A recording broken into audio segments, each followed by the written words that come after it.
welcome to The Real News. I'm Mark Steiner. Great to have you with us as always. And this is part two of my conversation with Mickey Huff, who is currently the director of Project Censored. And they've been putting out this book for 10 years now or so, I think. Censored 2019. This is the cover of the book. And we're going to now talk about some of the stories in this book with Mickey. And Mickey, I'm glad you can stay with us for a little bit longer. So let's leap into this. I want to begin with a story I think that America needs to hear. Because I think I saw it in print a little bit here, a little bit there, but you don't really see it that much. And this is the piece that I call COINTELPRO Redux, about the FBI going after Black Lives Matter as extremists. Talk a bit about what was not covered and what the story was. Yeah, absolutely. I mean, this is a very important story. Of course, it's an historic story. I'm with you. I call this COINTELPRO Redux. It just completely smacks of the FBI campaigns against the Black Panthers 50 years ago in Oakland. These were stories in foreign policy and, of course, studies from the Southern Poverty Law Center, and Democracy Now! Covered this. FBI racially profiling what they call Black identity extremists. Yep. In 2018, the FBI is actually using terms like Black identity extremists. It's as if it's Marcus Garvey all over again in the Right. 1920s somehow. So the fact that this is happening in the United States probably shouldn't surprise us, those with memories. And in the United States of amnesia, as Gore Vidal would quip, people may not remember these things, but we do. And this story is very troubling for those very reasons.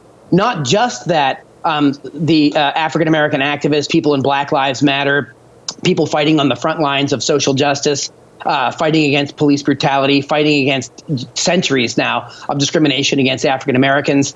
If you get a little bit too zealous about your quest for social justice and equality, you can be labeled a Black identity extremist and be sort of followed around or tagged by the FBI. The Southern Poverty Law Center Hate Watch staff reported about this in the past year. And they called this, quote, a conglomeration of Black nationalists, Black supremacists, and Black separatists, among other disaffiliated racist individuals who are anti-police, anti-white, or seeking to rectify perceived social injustice against Blacks. The real problem with that quote, there's so many problems with that quote, the injustices aren't perceived, they're real and documented, and African Americans can't be racist against a white dominant culture. So over at the FBI, no one's had a sociology or ethnic studies class, apparently, and they've probably not read the Constitution. But this is a real problem, man, as you well know, that we can't sit by and allow individuals who are fighting for equality and fighting to stop injustice to be targeted in this way and be undermined. By the way, the FBI is also aware but turns a blind eye to the largest hate group and largest potential terrorist suspect group in this country, and that is white males between the ages of 18 and 30. Well, one of the things that strikes me real quick, Mickey, before we get to the next story, is that we're in a period now where the FBI is being lauded as the hero to save democracy. Right? Yeah, it's up is down, black is white. It's utterly Orwellian. And that's why this story I think is so important. We have to put in perspective what's really going on in terms of going after Black activists in this country, following them and trying to undermine their movement. It's completely ignored by the establishment press. Pretty much. I mean, NBC News covered it briefly. The New York Times recently had an opinion piece where they challenged the FBI's use of the label. Excuse me. But, other than that, this story is huge historically. It should be on the front pages so that we can mobilize to, I hate to say reverse the policy per se, because we know the history of the FBI with COINTELPRO, they just go underground. They just try to hush it up. We don't need this hushed up. We need this outed, and we need this kind of policy stopped entirely. And we need to be going after the groups and the people who do pose a threat in this country, who are white males on the far right wing of the ideological spectrum. And that is a demonstrable fact. So let's go to another story here that you did, and one of the ones that we were looking at here is the global decline in the rule of law and how human rights are taking going backwards. And I think this is important for a number of reasons. One of them is that we keep seeing a lot of stories in the press and in different magazines and journals about how the world is less violent than it used to be. The world is a safer place than it ever was. It's not like it used to be in World War I, World War II era. But the reality is here, this story kind of doesn't just put a hole in that. It looks at this from a very different perspective. Yeah, it really does. And for your viewers that are unaware, this was reported about in The Guardian. There's something called the World Justice Project, and they have the Rule of Law Index that examines legal systems around the world. And they go through in great detail. By the way, your viewers can go to projectcensored.org and look at the top stories. And this is our number one story from the past year. It documented over 100,000 households and consulted 3,000 experts comparing data with results from previous years. And they basically look at, well, what's going on around the world. They look at constraints on government powers, absence of corruption, open government, regulatory enforcement, civil justice. And what they're finding, right, and they quote, of course, Sam Moyn at Yale University, historian.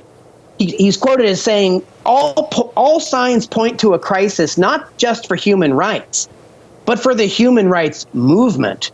And so many nations are not just seeing a crackdown on human rights, they're seeing across the spectrum crackdown on movements for human rights. And this is a violation, of course, of the very spirit, if not the letter, of the United Nations Declaration of Universal Declaration of Human Rights, which is a very significant historical development coming out of World War II. So this report goes into great detail about countries across the globe where, not just the United States, but across Europe, across third world countries, Asia Pacific Rim, there's an ongoing assault on rights and liberty. And in some countries where we've seen some gains, those are being erased. So it's an important reminder that things that we've fought for are not necessarily things that are automatic or guaranteed. We need to be ever vigilant. And that's why this was our number one story for the past year. So let me go to another piece here. This is a story that I think that is not necessarily new. I mean, I've read about this in years past and little pieces that have come out about this in terms of the science of this. But this is a story about Wi-Fi and cell and how the hidden story about the health issues that are involved in this and not being covered. Well, the World Health Organization ruled in 2011 that cell phone radiation, Wi-Fi radiation was a 2B carcinogen, that it was very likely carcinogenic, and that was 2011. Mark Hertsgaard and Mark Downey did in my opinion, and I've studied this at length and read books, we've done radio shows on this. Several countries around the world have already banned or limited where Wi-Fi and cell phone use can be around children, including France. Mark Hertsgaard and Mark Dowie at The Nation did a deep dive in this, and it was one of the best pieces of investigative journalism on this topic that I've seen. How big wireless made us think that cell phones are safe, a special investigation. This is a 20-plus year concerted effort by big telecom capturing regulatory agencies to convince the public that their products were not only necessary, but that they were perfectly safe. And so, again, Ken Burrows, who works with us at San Francisco State University, has long covered this, accumulating evidence of ongoing wireless technology health hazards. We've covered this story for years. You'll hear nearly nothing of it in the corporate media because they get billions of dollars in advertising from related industries to cell phones and computers and Wi-Fi and wireless. And look, it is literally the air we breathe, wireless technology. But I think that the Nation article did a very responsible, very scientific, and very historical look at the problems that we face. And, it is very likely that Wi-Fi radiation issues could be the tobacco and asbestos problems of the 21st century.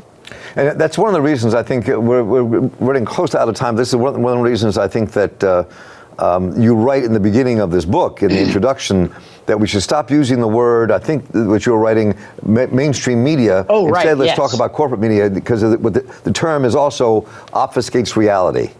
Absolutely. There's no such thing as mainstream media unless it's referring to the real news network, right? It's about us. The six corporations that control the media are corporate agenda. They're corporatist, they're statist. They're top-down managed news propaganda around the clock. That doesn't mean they don't ever report news or factual information. It means that their prime objective is to serve their corporate masters and their shareholders and other state interests, not that of the people, not the public interest. And at Project Censored, since 1976, we're interested in public interest journalism. As George Seldy said in the 20th century, journalism isn't objective reality.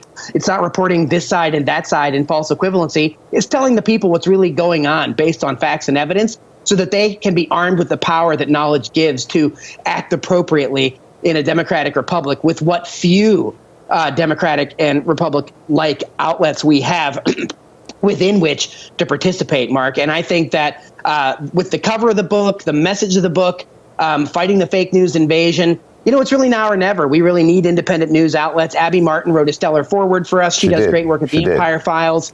And again, we need people to be tuning into this kind of work and tuning off corporate media, and that is the best way to help us fight the fake news invasion. So Mickey Huff is director of Project Censored. We're talking about their end of the year work they always do. This is Censored 2019.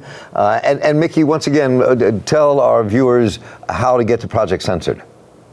ProjectCensored.org. You can get all of our stories back to 1976, special articles, our weekly public affairs radio show, now in its 8th year. We're working on another film project. So anything you want to know about Project Censored, or if you want to get involved as an educator or find out more how to contribute, go to ProjectCensored.org. Thanks again, Mickey, for joining us today here at The Real News. Great to talk with you. Look forward to many more conversations over the course of the year. Absolutely. Thanks so much, Mark, and thanks for the Real News Network. Take care. Thank you all for your work as well. And I'm Mark Steiner here for the Real News Network. Thank you so much for being with us. Take care.